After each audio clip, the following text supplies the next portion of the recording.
Hello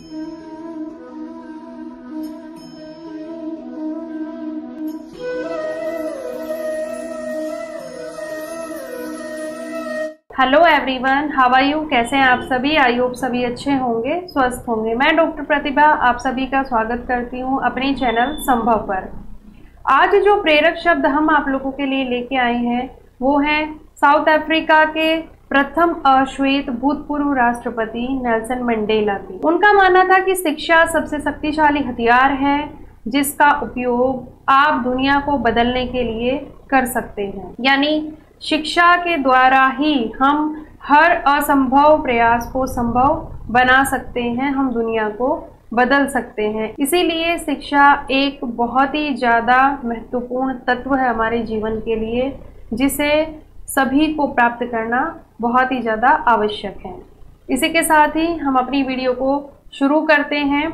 आज का हमारा जो टॉपिक है वो है सिंधु घाटी सभ्यता और विश्व की समकालीन सभ्यताएं। ये जो मैप है आपके सामने, इसमें आप लोग इनकी लोकेशन देख सकते हैं। यहाँ दिखाई दे रहा है आपको सिंधु घाटी की सभ्यता। सिंधु घाटी सभ्यता के विषय में हम काफ़ी कुछ जान चुके हैं।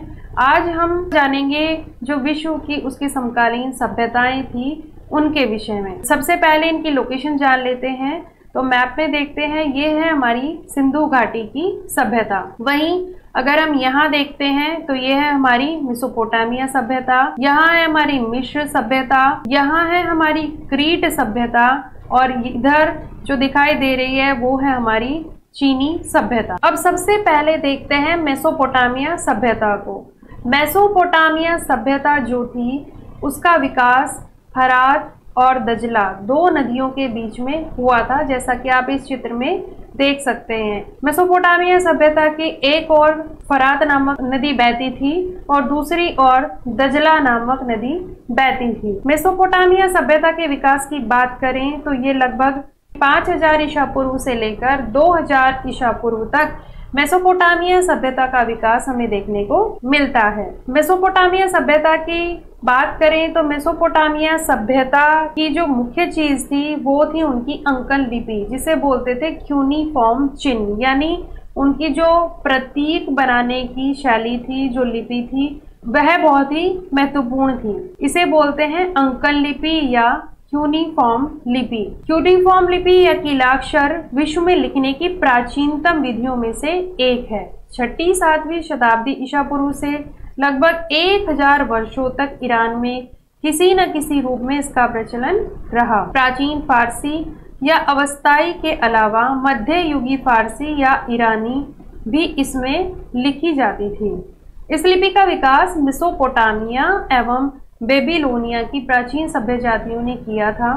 भाषा अभिव्यक्ति चित्रों द्वारा होती थी और ये जो चित्र थे मेसोपोटामिया में कीलों से नरम ईंटों पर अंकित किए जाते थे, यानी कील करके बनाए जाते थे। इसीलिए इस विधि को कीलाक्षर विधि के नाम से भी जाना जाता है। तो जो कीलाक्षर विधि थी वो मेसोपोटामिया सभ्यता की एक विशेषता थी। यानी एक विशेषता थी कि वह जो सभ्यता थी वो दो नदियों के बीच में थी, दजला और फरात। दूसरी विशेषता उसकी थी कि वो कीलाक्षर विधि बनाने में, लिखने में निपुण थे। साथ ही साथ वहां पर हमें देखने को मिलते हैं जिगुरत। जिगुरत किसे कहा जाता था? जिगुरत एक प्रकार का पवित्र स्थान था।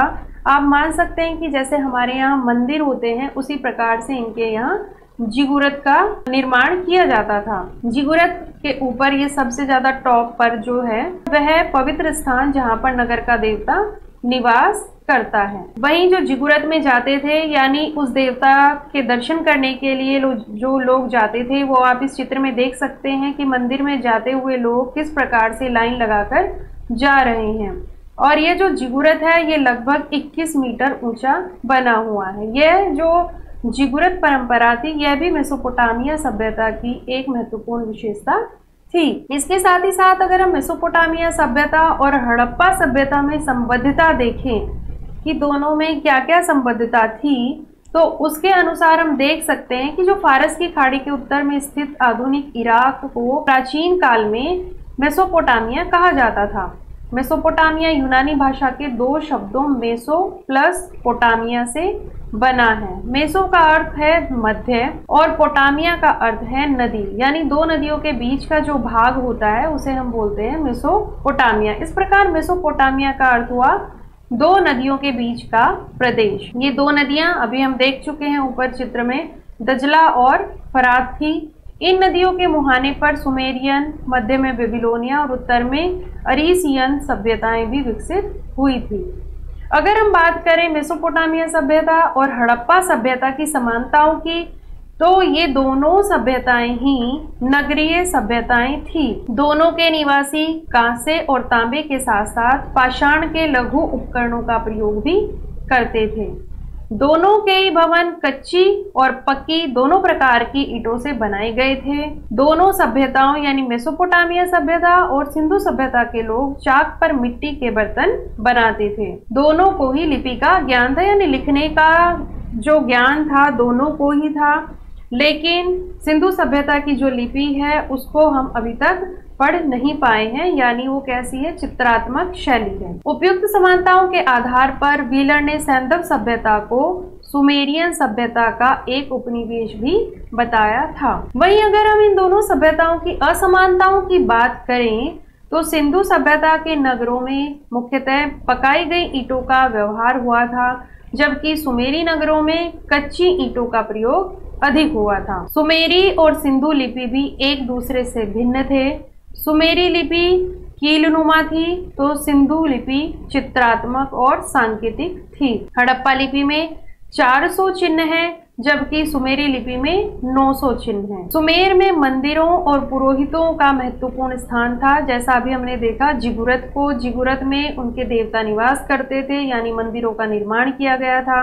परंतु सिंधु घाटी की सभ्यता में मंदिरों का अस्तित्व संदेहास्पद है, यानी सिंधु घाटी सभ्यता की जो खोज हुई है उसमें पुरातत्ववेत्ताओं को मंदिरों का कोई साक्ष्य नहीं मिला है। लेकिन जो विशेष बात है वो है कि सुमेरियन सभ्यता के लोग प्राचीन विश्व के प्रथम लिपि आविष्कारकर्ता थे। उनकी जो क्यूनिफॉर्म लिपि थी, यानी जो कीलाक्षर लिपि अभी हमने समझी, वो सामान्यतः प्राचीनतम लिपि मानी जाती है। तो इस प्रकार से जो मेसोपोटामिया सभ्यता थी और जो सिंधु सभ्यता थी, इन दोनों में कहीं कुछ समानताएं भी हमें देखने को मिलती हैं, वहीं कुछ असमानताएं भी देखने को मिलती हैं। इसके अलावा और भी सभ्यताएं थी जो उसके समकालीन रही हैं। जैसे बात करें मिस्र की सभ्यता की, तो मिस्र की सभ्यता का भी जो टाइम पीरियड था वो लगभग 5000 BC से लेकर 2000 BC तक ही था, यानी 5000 से 2000 ईसा पूर्व तक मिस्र की सभ्यता का विकास